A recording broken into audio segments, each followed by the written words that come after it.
Good morning students, how are you all. Diwali enjoy किया होगा आपने बहुत अच्छे से दिवाली मनाई होगी, safe and healthy also. So it's a time to start our study. लंबी छुट्टी के बाद में हम आज स्टडी स्टार्ट कर रहे हैं हमारी। और आज के लेक्चर में मैं स्टार्ट कर रही हूँ लेसन नंबर 8, जो आपकी मेन कोर्स बुक में से है। और लेसन का नाम है फायर। फायर जैसा आपको पता है मीनिंग, आग को कहा जाता है। आग कैसी होती है? फ्रेंड एंड फो। वो दोस्त भी होती है और दुश्मन, हमारे शत्रु भी हो सकते हैं। ओके, तो ऐसा क्या है इसका डिस्क्रिप्शन हम लेसन में पढ़ते हैं। So I start reading. Early man didn't know what fire was, but he must have seen the damage it could cause. Early man को ये तो नहीं पता था कि फायर क्या होती है, बट उसे इससे होने वाले डैमेज उसे पता थे कि फायर से कौन कौन से डैमेज होते हैं। He must have watched lightning and volcanoes long before he began to use fire himself. जब उसने फायर का खुद से यूज करना शुरू किया, उससे बहुत समय पहले उसने ये वॉच किया था, ये उसने देखा ही होगा कि फायर से होने वाली लाइटनिंग कैसे, जैसे फॉरेस्ट में आग वगैरह लग गई होगी उससे लाइटनिंग हुई होगी। वॉल्केनोज आपको पता है, वॉल्केनोज से होने वाली जो लाइटनिंग है, उससे होने वाले जो डैमेज है, उससे वो सब उसकी जानकारी थी उसको कि फायर से कैसे डैमेज होते हैं। Fire was powerful and dangerous and he was frightened. इसी कारण से उसे ये चीज़ पता थी कि फायर कैसी है, पावरफुल थी एंड डेंजरस, और वो इससे डरता था। फायर में हैव पजल्ड अर्ली मैन।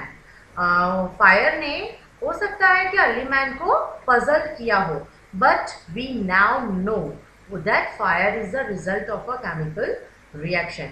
पर आज हमको पता है कि फायर क्या है। फायर रिजल्ट है केमिकल रिएक्शन का।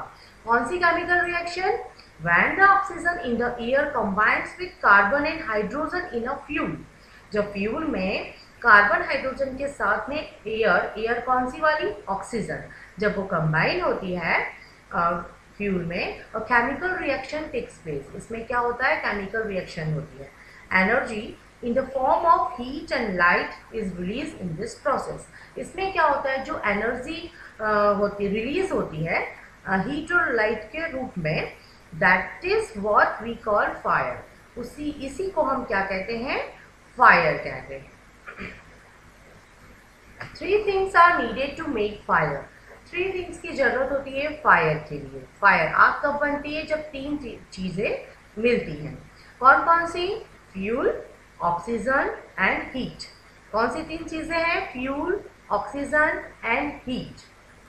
Would, coal, cooking gas and petrol are some examples of fuel. ये सारे किसके एग्जाम्पल्स हैं? फ्यूल के। आपको बहुत अच्छे से पता है oxygen comes from the air. Oxygen कहाँ से मिलती है हमें? एयर में से। That is why when you blow on smouldering paper, smouldering paper it means, देखो मीनिंग दिया है, बर्निंग स्लोली विदाउट फ्लेम। आपने देखा होगा कि जब वो पेपर जब हम स्टार्टिंग में जलाते हैं तो उसमें थोड़ी चिंगारी दिखती है ना? उसी को कहा है कि विदाउट फ्लेम, मतलब उसमें फ्लेम नहीं दिख रही है बट वो बर्न जल रहा है ना? It often burst into flame. वो फ्लेम में बर्स्ट हो जाता है। क्यों हो जाता है? जब हम उसको ब्लो मीन्स हम जब उसको हवा देते हैं, है ना, तो वो उसमें से आग निकल जाती है। The third thing needed to make fire is heat. जो तीसरी चीज है वो क्या जरूरत है? हीट की जरूरत है। अगर गर्मी होगी वातावरण में तभी फायर मतलब आग लगेगी। Fuel and oxygen do not make fire by themselves. Fuel और ऑक्सीजन ये दोनों मिलकर फायर को एक साथ नहीं बना सकते हैं। और एज अ न्यूज़पेपर और a stick lying in the open would catch fire on its own। अगर मान लीजिए न्यूज़पेपर पड़ा है या फिर स्टिक पड़ी हुई है ना, ओपन एरिया में, तो वो खुद से आग को नहीं पकड़ेगी। दोनों ही कंडीशन है, ठीक है। To burn a piece of paper और वुड, अगर हमें पेपर या वुड को जलाना है, we heat it before it catches fire. उसे हमें गर्म करना होगा ताकि वो आग को पकड़ सके। We generally do it with a light. ये हम जनरली किससे करते हैं? Light and match, it means माचिस वगैरह से। Every fuel has a particular temperature at which it begins to burn. Her fuel का अपना एक पर्टिकुलर टेम्परेचर होता है जिस पर आकर वो बर्न करना स्टार्ट कर देता है. This temperature is called the flash point. इसी टेम्परेचर को हम क्या कहते हैं? फ्लैश पॉइंट कहते हैं. और काइंडलिंग टेम्परेचर कहते हैं उस फ्यूल का. It is sometimes said that fire is a good servant but a bad master. ये कहा गया है कि फायर जो है वो गुड सर्वेंट है बट बैड मास्टर है. It only means that fire is very useful as long as it is kept under control. इसका मीनिंग यही है कि जब तक फायर हमारे कंट्रोल में है, अंडर कंट्रोल है, तब तक वो बहुत यूजफुल है. For instance we use it to cook our food. हम खाना बनाने के लिए आग का यूज़ करते हैं. Warm our homes in winter. Winter में अगर हमें हमारा रूम, घर को गर्म रखना है तो इसमें हम यूज़ करते हैं. Okay. And to generate electricity. और इलेक्ट्रिसिटी को जनरेट करने में भी हम क्या करते हैं? फायर का यूज़ करते हैं. But on the other hand if fire gets out of control, अगर फायर आउट ऑफ कंट्रोल हो जाती है, it can be very dangerous. ये बहुत डेंजरस हो सकती है. Every year thousands of homes and shops are damaged by fire. हर साल थाउजेंड्स ऑफ होम्स और शॉप्स क्या हो जाती है? डैमेज हो जाते हैं फायर के कारण. Vast areas of forest are also destroyed. जो वास्ट एरिया है फॉरेस्ट का वो भी डिस्ट्रॉय हो जाता है आग से. And hundreds of people are killed और इंजर्ड. और बहुत से लोग मर जाते हैं, किल हो जाते हैं. इससे? आग से या इंजर्ड, इट मीन्स घायल हो जाते हैं. Just as 3 things are needed to start a fire. 3 चीज़ों की ज़रूरत है फायर को स्टार्ट करने के लिए. There are 3 main ways in which a fire can be put out. 3 main ways है जिससे फायर को जलाया, मतलब आग को जलाया जा सकता है. One of the 3 things needed for burning is taken away.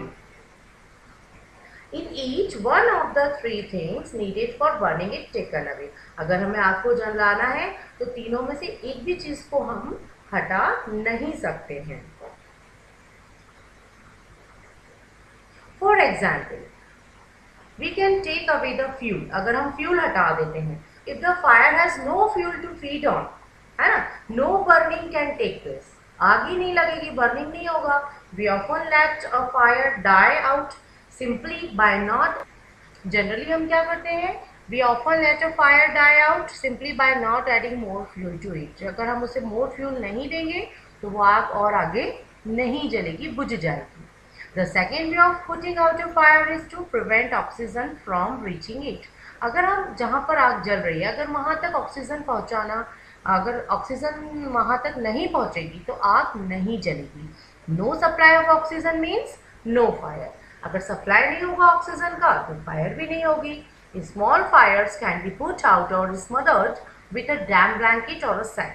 जो स्मॉल फायर्स होती हैं उनको हम बुझा सकते हैं डैम ब्लैंकेट से या सेट से. इससे क्या होगा? This stops oxygen reaching the burning material. जो बर्निंग मटेरियल है वहाँ तो ऑक्सीजन पहुँचेगी नहीं और आग बुझ जाएगी. Sometimes carbon dioxide is used to extinguish fire. Carbon dioxide जो होती है उसका भी यूज़ हम करते हैं आग को बुझाने में. It does not allow oxygen to reach the burning material. ये क्या करती है? ऑक्सीजन को बर्निंग मटेरियल तक पहुंचने में नहीं पहुंचने देती ऑक्सीजन को और आग बुझ जाती है. The third way of putting out a fire is to remove the heat. अगर हम गर्म जो एटमॉस्फेयर है उसको अगर टेम्परेचर लो कर देते हैं तो भी फायर बुझ जाती है. If the temperature can be brought down below the flash point, the fuel stops burning. You blow on a burning match stick और अ कैंडल. अगर आप बर्निंग मैच स्टिक पर या कैंडल पर फूंक मारते हैं टू पुट इट आउट, उसको बुझाने के लिए, है ना. इन डूइंग सो, इसमें आपने क्या किया?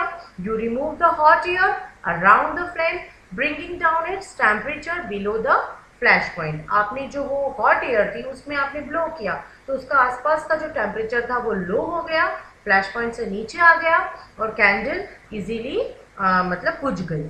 Sometimes water is spread on a fire. कई बार आपने देखा है आग बुझाने के लिए वाटर का यूज़ किया जाता है.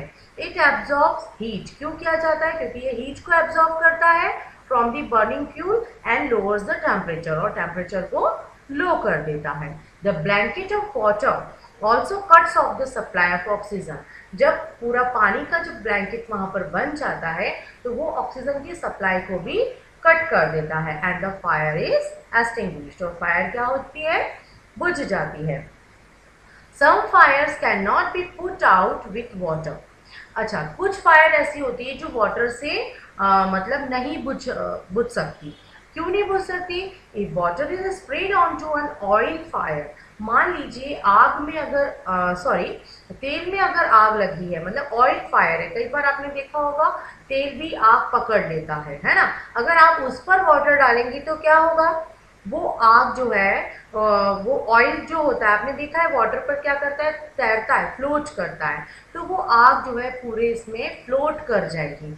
इसलिए जो ऑयल की फायर होती है उसमें उसको हम पानी से नहीं बुझाते। The oil will float to the top of the water and continue to burn. This can be very dangerous because water can flow quickly, carrying the burning oil with it and spreading the fire.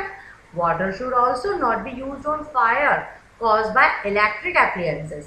जो वो अपने electric appliances होते हैं उन पर भी हम water से आग को नहीं बुझाते।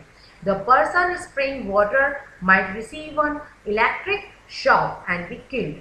हो सकता है अगर हमने इलेक्ट्रिक एप्लीकेशंस पे पानी डाला, उस आग पर पानी डाला, तो वो इलेक्ट्रिक शॉक लग सकता है और व्यक्ति मर भी सकता है। A carbon dioxide extinguisher is the best thing to fight an electrical fire. अगर इलेक्ट्रिकल फायर लगी है तो कार्बन डाइऑक्साइड के जो एक्सटिंग्विशर आते हैं उन्हीं को यूज करना बेस्ट है। We spend millions of rupees each year in fighting fire. हम बहुत सारे रुपए, millions of rupees, हम क्या करते हैं? फायर से फाइट करने के लिए हम खर्च कर देते हैं। And we spend more trying to find new ways of preventing fires from happening and getting out of control. अब हमने बहुत से तरीके सीख लिए हैं, नई नई वे सीख लिए हैं कि हम आग अगर आउट ऑफ कंट्रोल होती है तो उसे कैसे कंट्रोल करना है। On the whole, we have learned rather well to control fire. मतलब हमने सिर्फ फायर को कंट्रोल करना ही नहीं सीखा है, and put it to good use in our everyday life. इसको हमने हमारी एवरीडे लाइफ में कैसे अच्छे से यूज करना है उसको भी सीख लिया है। Long ago, बहुत समय पहले, there were no firemen. Fireman नहीं होते थे। When fire broke out, अगर आग लग जाती, जैसा आप देखिए पिक्चर में दिख रहा है, आग लग गई है, okay, everybody became a fire fighter, हर व्यक्ति फायर फाइटर बनता था। People form human chains, people क्या करते थे? ह्यूमन की चेन बना लेती थी, है ना। And pass buckets of water from a well और a pond to the blaze, और क्या करते थे? बकेट में, है ना, पानी को लेकर किसी कुएं से या पॉन्ड से उस जगह तक पहुंचाते थे जहां तक आग लगी है। Now there are laws about building construction which ensure that space is left between buildings to reduce the fire risks. अब लॉज बन गए, कानून बन गया है कि अगर बिल्डिंग बनाई है तो बिल्डिंग के बीच में स्पेस होना चाहिए, इतनी सफिशिएंट स्पेस होना चाहिए ताकि एक बिल्डिंग में अगर आग लगी है तो वो दूसरी बिल्डिंग का न कैच कर पाए। Okay, every new building, especially a public place, must ensure observance of fire prevention norms, है ना। जो भी नई बिल्डिंग बनती है उसमें ये सारे कानून नॉर्म्स को रखा जाता है। Bands of fire fighting workers with special equipments, जो फायर फाइटिंग वर्कर्स होते हैं उनका जो ग्रुप होता है, बैंड होता है, उनके साथ में स्पेशल इक्विपमेंट होते हैं, उनके साधन होते हैं, नोन एज फायर ब्रिगेड्स। इनको क्या कहा जाता है? उनको फायर ब्रिगेड्स कहा जाता है। आपको पता है ये are there to put out fires. क्यों करते हैं ऐसा? ग्रुप क्यों बनाते हैं? ताकि आपको बुझा सके ये पूरी team. Fire fighters are highly trained people, highly trained people होते हैं। दे पॉजेसेस मैनी स्किल, उनमें बहुत स्किल्स होती हैं। दे कट ऑफ इलेक्ट्रिक सप्लाई, सबसे पहले वो इलेक्ट्रिक सप्लाई को कट करते हैं। Knock down dangerous walls, spray water and other materials to bring fire under control. Fire को कंट्रोल करने में वे ये सभी तरीके यूज करते हैं। They are also train in first aid, वो किस में भी एक्सपर्ट होते हैं, ट्रेंड होते हैं फर्स्ट एड में, so that they can help people suffering from burns और from the effects of smoke, ताकि वो उन लोगों की मदद कर सके जो बर्निंग से सफ़र कर रहे हैं या स्मोक के कारण सफ़र कर रहे हैं। Okay, now the discovery of fire and its uses helped early man to cope with nature better and gradually adopt a settled mode life. जो डिस्कवरी ऑफ फायर थी वो अर्ली मैन के लिए बहुत अच्छी साबित हुई, ताकि वो अपनी लाइफ को सेटल कर सके, नेचर के साथ में बेटर डील कर सके। Fire is still worshipped in many parts of the world. जैसा कि आपको पता है आग की पूजा भी की जाती है, तो वर्ल्ड के कई पार्ट में आग की पूजा की जाती है। Fire is indeed a friend, सच में फायर एक हमारा फ्रेंड है, but as we know it can be dangerous enemy once it gets out of control. ये डेंजरस एनिमी भी हो सकता है अगर ये आउट ऑफ कंट्रोल हो जाए। सो स्टूडेंट्स, आई होप आपने ये लेसन एंजॉय किया होगा। Okay, so it's sufficient for today. Now we will meet in the next lecture. Good day.